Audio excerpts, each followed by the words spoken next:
नमस्कार मित्रों, स्वागत है आपका आपके अपने चैनल उज्जवल जीके में। मैं हूं सीमा शर्मा और आज हम रीड स्पेशल एसएसटी की क्लास देखने वाले हैं, जिसके अंतर्गत हम जल संरक्षण एवं संग्रहण के विषय में डिटेल में बात करने वाले हैं। बहुत ही महत्वपूर्ण प्रश्न हैं और व्याख्या सहित हम इनको देखने वाले हैं। और इसके अंतर्गत राजस्थान की जितनी भी महत्वपूर्ण जल संरक्षण परियोजनाएं हैं उनके विषय में भी हम बात करने वाले हैं।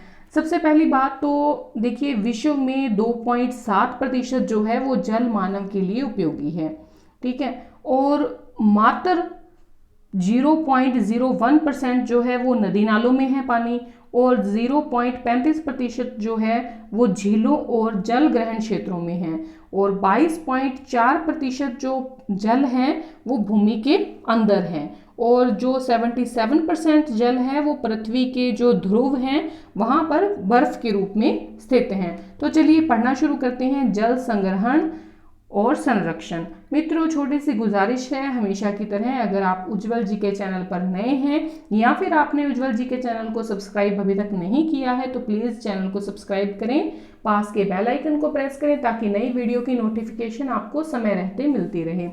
और अगर आपको वीडियो पसंद आती है तो प्लीज़ लाइक करना न भूलें और अपने मित्रों में शेयर जरूर करें। धन्यवाद। तो चलिए पढ़ना शुरू करते हैं। अति महत्वपूर्ण 62 क्वेश्चंस। पहला प्रश्न है हमारा, भारत में जल संरक्षण वर्ष कब मनाया गया? भारत में जल संरक्षण वर्ष जो है वो मनाया गया 2015-16 में। राजस्थान का चेरापूंजी कहलाता है, तो राजस्थान का जो चेरापूंजी कहलाता है वो है झालावाड़। निरांचल परियोजना के तहत राजस्थान के कितने जिले शामिल किए गए हैं? 2 जिले शामिल किए गए हैं, जोधपुर और उदयपुर। देखिए, निरांचल जो परियोजना है ये ग्रामीण विकास मंत्रालय के द्वारा विश्व बैंक है उसके द्वारा पोषित योजना है, और इसमें 9 राज्य शामिल हैं। और इसका मुख्य उद्देश्य जो है वो है वाटरशेड जो कंपोनेंट है उसके परिणामों में तकनीकी, वैज्ञानिक, कैपेसिटी बिल्डिंग, इंफ्रास्ट्रक्चर और इन सब में समर्थन प्रदान करके जो है सुधार लाने की। तो इसमें राजस्थान के 2 जिले शामिल हैं, जोधपुर और उदयपुर। विश्व में उपलब्ध कुल जल का कितना प्रतिशत भाग मनुष्य के लिए उपयोगी है? तो मनुष्य के लिए विश्व में उपलब्ध कुल जल का 2.7% भाग जो है वो उपयोगी है।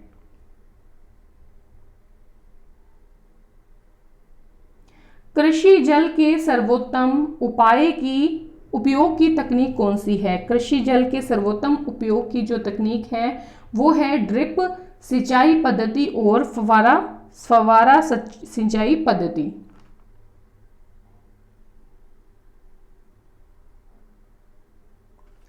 स्वजल परियोजना का शुभारंभ कहाँ से किया गया?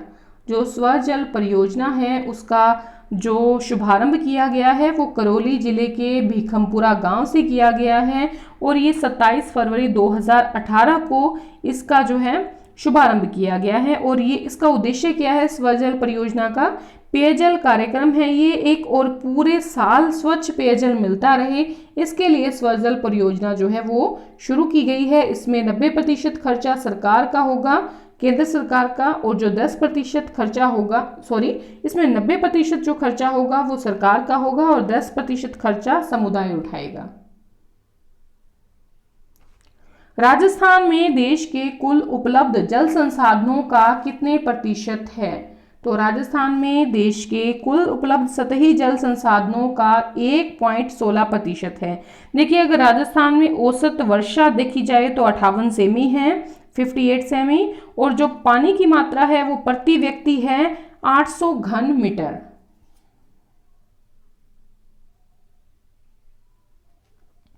राजस्थान में स्वतंत्रता के पूर्व वृहद परियोजनाओं में कौन सी परियोजना थी? अगर राजस्थान की बात करें स्वतंत्रता से पहले की, तो गंग नहर प्रणाली जो थी ये परियोजना थी सबसे बड़ी, और इसका काम जो है वो 1927 में यानी कि आज़ादी से पहले ही पूरा कर लिया गया था। मुख्यमंत्री जल स्वावलंबन अभियान का शुभारंभ कहाँ से किया गया? मुख्यमंत्री जल स्वावलंबन अभियान का शुभारंभ जो किया गया है वो झालावाड़ के गर्दनखेड़ी गांव से किया गया है। और मित्रों 27 जनवरी 2016 यानी कि 27 जनवरी 2016 को जो है इस काम की शुरुआत की गई थी और 3 चरणों में इसे पूरा कर लिया गया है। Common effluent treatment plant CETP से कारखानों के केमिकल युक्त पानी के परिशोधन हेतु देश का पहला परिशोधन प्लांट कहां से शुरू किया गया है? सांगानेर जयपुर से फरवरी 2019 में शुरू किया गया है।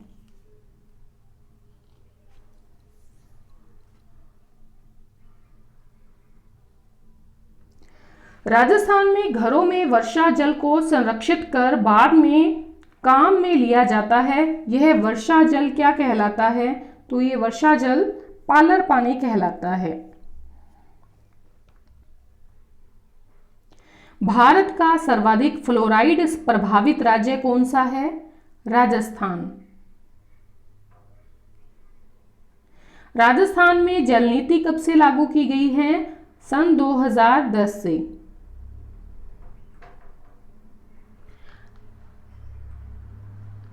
देश की सबसे लंबी जल सुरंग किस परियोजना के तहत बन रही है? मोहनलाल सुखाड़िया देवास जल परियोजना ये 11.05 किलोमीटर की बन रही है। इसका उद्देश्य जो है वो है उदयपुर को पेयजल की आपूर्ति करवाना और जो उदयपुर की झीलें हैं उनको पानी से भरना।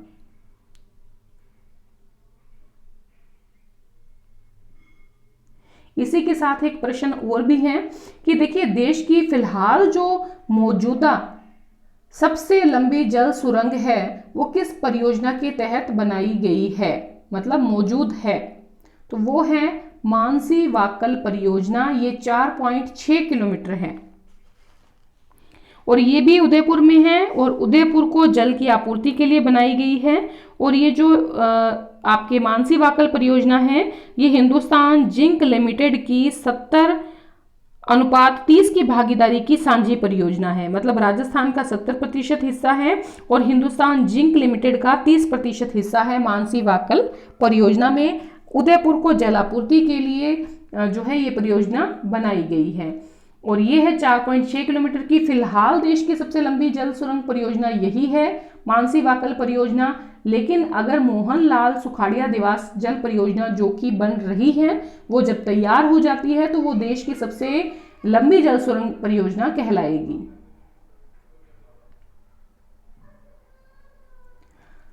सेकंड त्रिवेणी वाटर इंस्टीट्यूट की स्थापना भारतीय उद्योग महासंघ व राजस्थान सरकार के संयुक्त प्रयास से कहां इसकी स्थापना की गई है?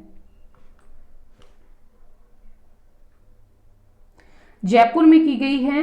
देखिए यहां पर रेन वाटर जो हार्वेस्टिंग है और जो वेस्ट वाटर जो ट्रीटमेंट है उसके कार्य संपादित किए जाएंगे।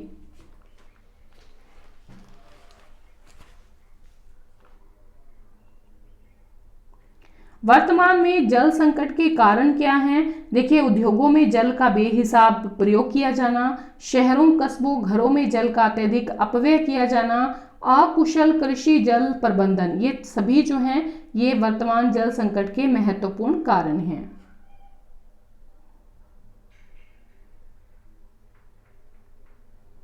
राजस्थान का सिंचाई प्रबंधन एवं प्रशिक्षण संस्थान IMTI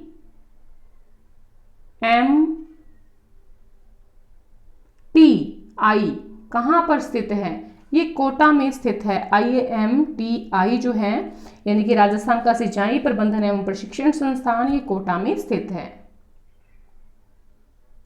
जीवन धारा योजना संबंधित है। जीवन धारा योजना जो है ये संबंधित है सिंचाई के लिए कुओं के निर्माण से।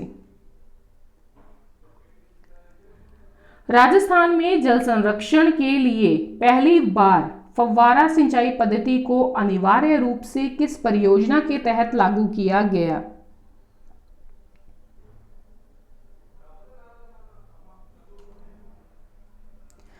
नर्मदा नहर परियोजना के तहत लागू किया गया। भारत सरकार ने ग्रामीण विकास की डीडीपी, डीपीएपी और आईडब्ल्यूडीपी को मिलाकर कौन सी नई परियोजना स्वीकृत की है?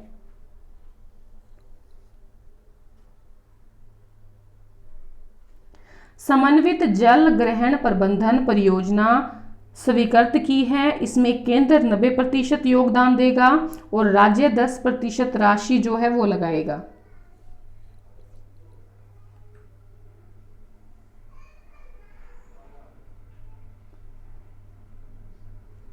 लघु सिंचाई सुधारीकरण परियोजना राजस्थान में किसके सहयोग से चलाई जा रही है?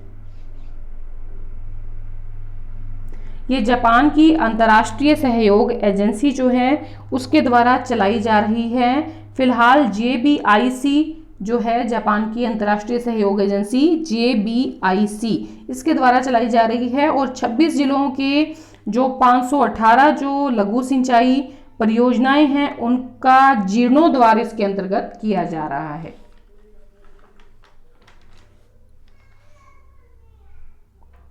बिनोल राजसमंद में जल प्रदाय योजना का शुभारंभ कब किया गया? 24 जून 2017 को शुरू किया गया।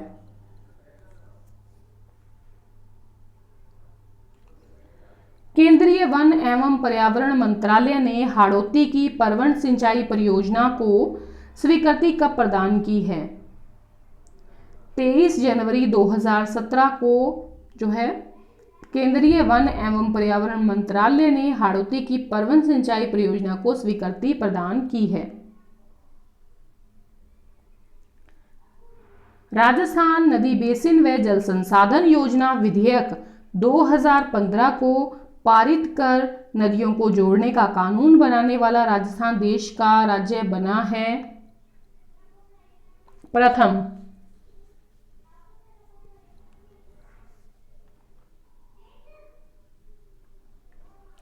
द्रव्यवती नदी को पुनर्जीवित करने हेतु राजस्थान सरकार ने 1676 करोड़ रुपए की परियोजना टाटा प्रोजेक्ट्स लिमिटेड को दी है। यह नदी किस जिले के अंतर्गत है? जयपुर।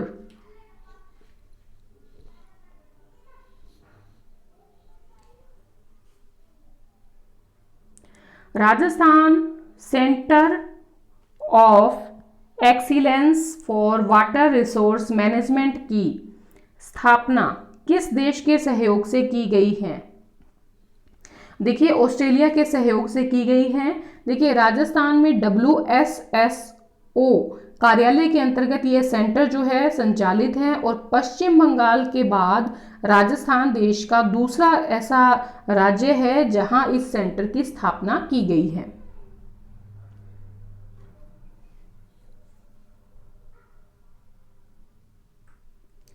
राजस्थान जल क्षेत्र आजीविका सुधार परियोजना के तहत 2606.20 करोड़ रुपए का ऋण किसने अनुबंधित किया है? जायका JICA ने ये किया है और इसमें 31 मार्च 2017 को ये अनुबंधन हुआ है और इसमें जो 25 जिले हैं राजस्थान के उनके बांधों को और जो नहरें हैं उनका जीर्णोद्धार कराया जाना है वो इसमें शामिल है।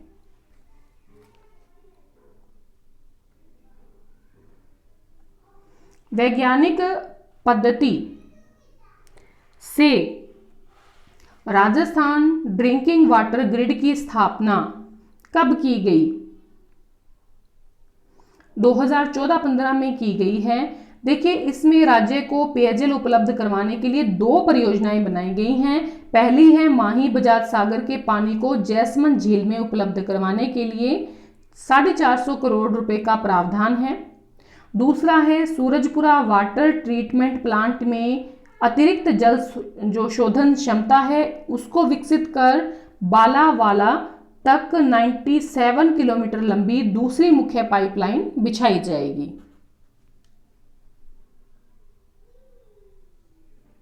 मिलान करना है, देखिए ये सभी सही हैं। ब्राह्मणी, यहां ब्राह्मणी आएगा।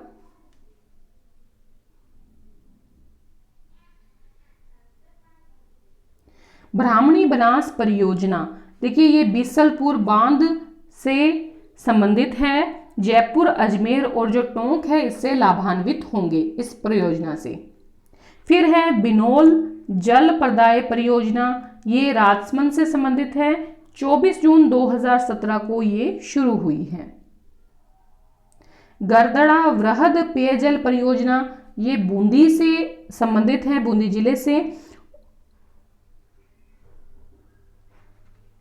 कछावन पेयजल परियोजना, ये 12 जो जिला है उससे संबंधित है।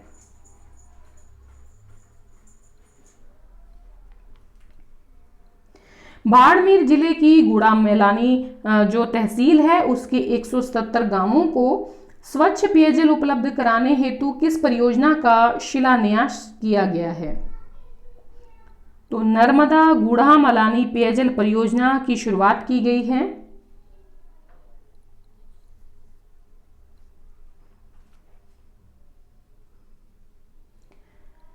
परवन वृहद सिंचाई परियोजना कहां निर्मित की जाएगी?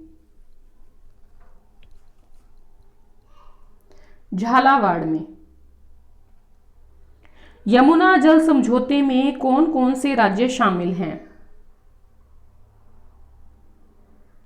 हरियाणा, यूपी, राजस्थान, हिमाचल प्रदेश व दिल्ली। देखिए जो यमुना जल समझौता हुआ था ये हुआ था 12 मई 1994 को, और केंद्र सरकार ने 11 मार्च 1995 को एक बोर्ड बनाया था जिसका नाम था यमुना रिवर बोर्ड। ठीक है, और वो इसलिए बनाया था ताकि जो ये यमुना जल समझौता है सुचारू रूप से काम कर सके।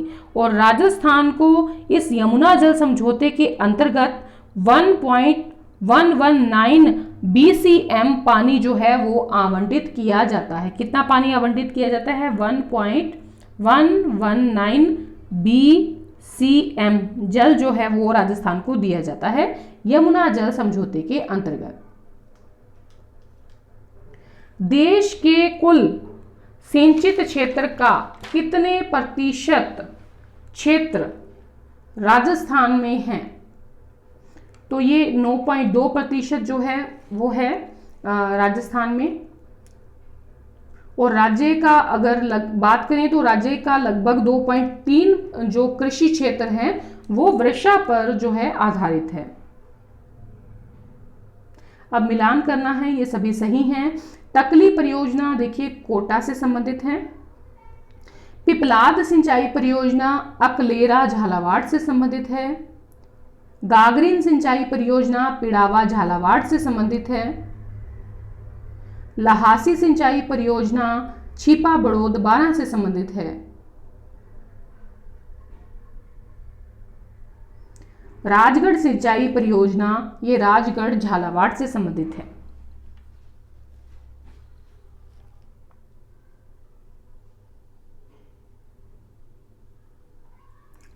रेवा पेयजल परियोजना कब शुरू की गई? तो रेवा पेयजल परियोजना जो है वो 23 दिसंबर 2014 में झालावाड़ में शुरू की गई।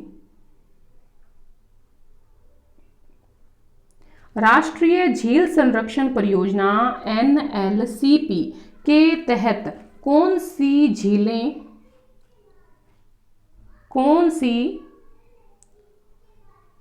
झीलें सम्मिलित हैं? आना सागर झील, नक्की झील, फतेह सागर झील, पिछोला झील, मानसागर झील, पुष्कर झील। देखिए ये जो योजना है ये जून 2001 में शुरू की गई थी। राष्ट्रीय झील संरक्षण परियोजना जो है जून 2001 में शुरू की गई थी। राजस्थान नदी बेसिन व जल संसाधन योजना प्राधिकरण की स्थापना कब की गई? 5 मई 2015 को।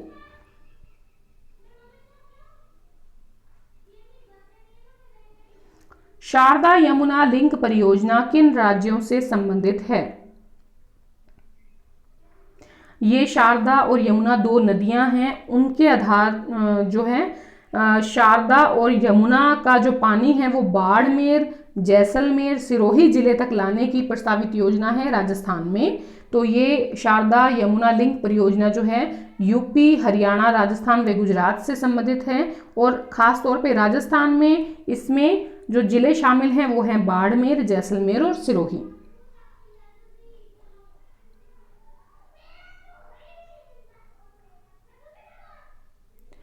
वर्षा जल संचय योजना कब प्रारंभ की गई? वर्षा जल संचय योजना जो है वो 7 दिसंबर 2004 को प्रारंभ की गई। मरुस्थलीय क्षेत्रों के संबंध में राजस्थान जल क्षेत्र पुनर्निर्माण परियोजना के लिए भारत ने न्यू डेवलपमेंट बैंक यानी कि एनडीबी के साथ 100 मिलियन अमेरिकी डॉलर के दूसरे ऋण समझौते पर हस्ताक्षर कब किए? 13 फरवरी 2018 को।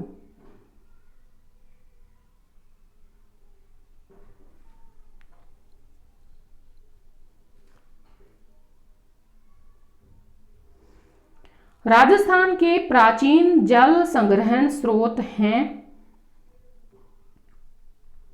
टांका, खड़ीम, जोहड़, नाड़ी, तालाब, बेरिया, बावड़ियां।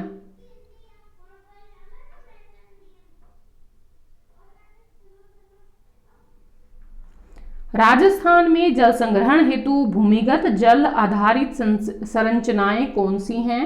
मुख्य रूप से जो हैं दो हैं, बावड़ी व कुआं।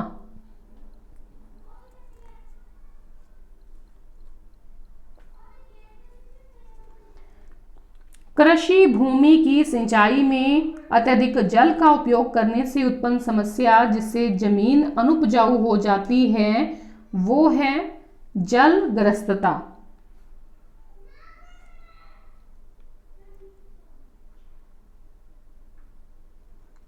राजस्थान नदी बेसिन व जल संसाधन योजना विधेयक 2015 विधानसभा में कब पारित किया गया?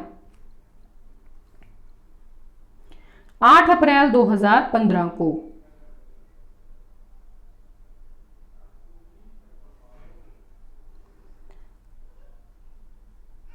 बीस मई 2017 से नाबार्ड की ओर से आरंभ कार्यक्रम जल ही जीवन है के अंतर्गत राजस्थान के कितने जिले शामिल किए गए हैं?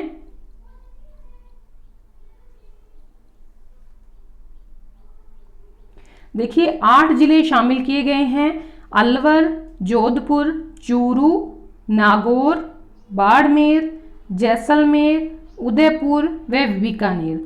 देखिए देश के 21 राज्यों में ये जल ही जीवन है कार्यक्रम चलाया जा रहा है। 200 जिलों के 1 लाख गांव में ये जो है कार्यक्रम प्रारंभ किया गया। देश के 21 राज्यों के 200 जिलों के 1 लाख गांव से ये कार्यक्रम 20 मई 2017 से नाबार्ड की ओर से जल ही जीवन कार्यक्रम शुरू किया गया, जिसके अंतर्गत राजस्थान के 8 जिले जो हैं वो शामिल किए गए। अलवर, जोधपुर, चूरू, नागौर, बाड़मेर, जैसलमेर, उदयपुर व बीकानेर। वर्तमान में राजस्थान में जल की कौन सी समस्या विकराल रूप धारण करती जा रही है? अंध और धूसर क्षेत्रों की बढ़ती संख्या। जल संरक्षण का प्रभावी उपाय कौन सा है? परंपरागत जल स्रोतों, कुओं, बावड़ियों, जोहड़ों, पोखरों आदि का संरक्षण व पुनरुद्धार, वर्षा जल का नालियों के माध्यम से घरों के टांकों में संग्रहण, छोटे छोटे एनीकट व तालाबों का निर्माण व पुराणों का संरक्षण व खुदाई करनी, ये सब जो हैं ये जल संरक्षण के प्रभावी उपाय हैं राजस्थान में।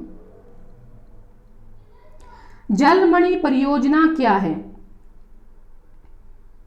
देखिए, केंद्र सरकार द्वारा ग्रामीण क्षेत्रों के विद्यालयों में उपचार संयंत्र लगवाकर शुद्ध पेयजल उपलब्ध करवाना जो है जलमणि परियोजना।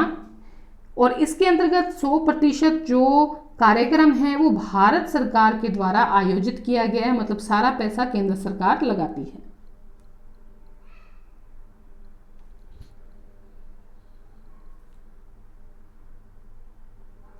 विश्व स्तरीय तकनीक सकाडा का राजस्थान में पहली बार प्रयोग शहरी जल प्रोजेक्ट के तहत हो रहा है।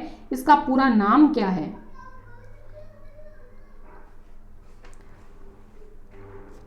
इसका पूरा नाम है स्काडा का supervisory control and data acquisition.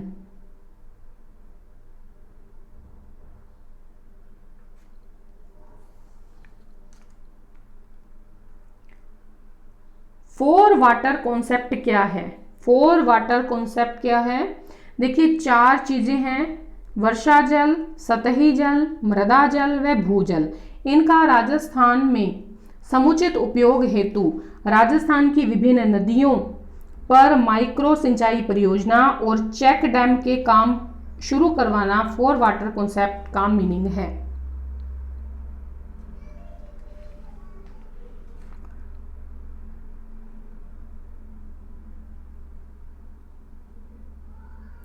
जल के संरक्षण के लिए किस प्रकार की सिंचाई पद्धति को बढ़ावा दिया जाना चाहिए? बूंद बूंद सिंचाई पद्धति व स्प्रिंकलर का उपयोग। जल संग्रहण की पारंपरिक भंडार संरचनाओं को कितने भागों में बांट सकते हैं? तो देखिए, 2 भागों में बांट सकते हैं, एक तो वर्षा जल पर आधारित और एक भूजल पर आधारित।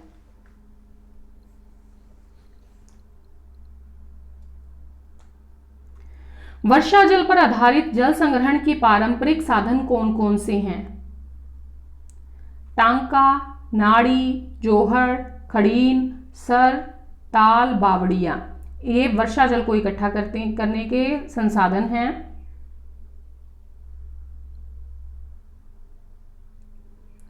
भूमिगत जल आधारित पारंपरिक जल संग्रहण साधन कौन से हैं?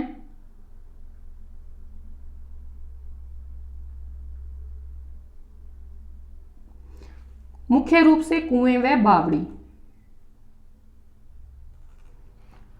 जोहड़ को जब पशुओं के पीने के काम में लिया जाता है तो उसे क्या कहते हैं?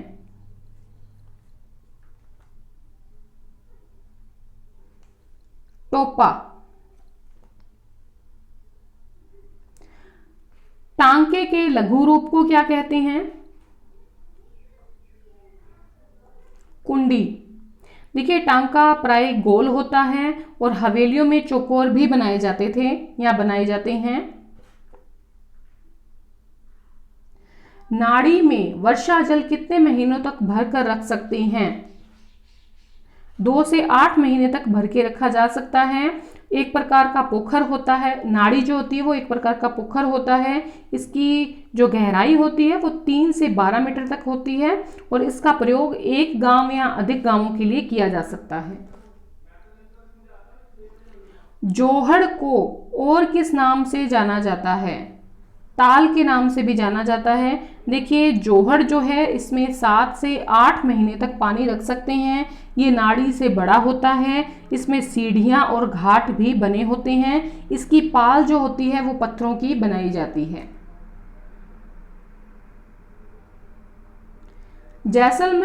जैसलमेर जिले का परंपरागत वर्षा जल संग्रहण स्रोत क्या कहलाता है? तो वर्षा जल संग्रहण स्रोत जैसलमेर का जो है वो खड़ीन कहलाता है। खास तौर पे खड़ीन जो है वो मरुस्थलीय क्षेत्रों में जो है होती है। जब वर्षा जल को मकानों में भूमिगत टैंक बनाकर संग्रहित किया जाता है तो इसे क्या कहते हैं? पालर पानी कहते हैं। पूर्वी राजस्थान नहर परियोजना किस नदी बेसिन से संबंधित है? पूर्वी राजस्थान नहर परियोजना जो है वो चंबल नदी बेसिन से संबंधित है। आशा है मित्रों आज के प्रश्न आपको पसंद आए होंगे। अगर आपको वीडियो पसंद आई है, मेहनत आपको दिखती है तो प्लीज़ लाइक करें, शेयर करें अपने एक मित्र में। धन्यवाद।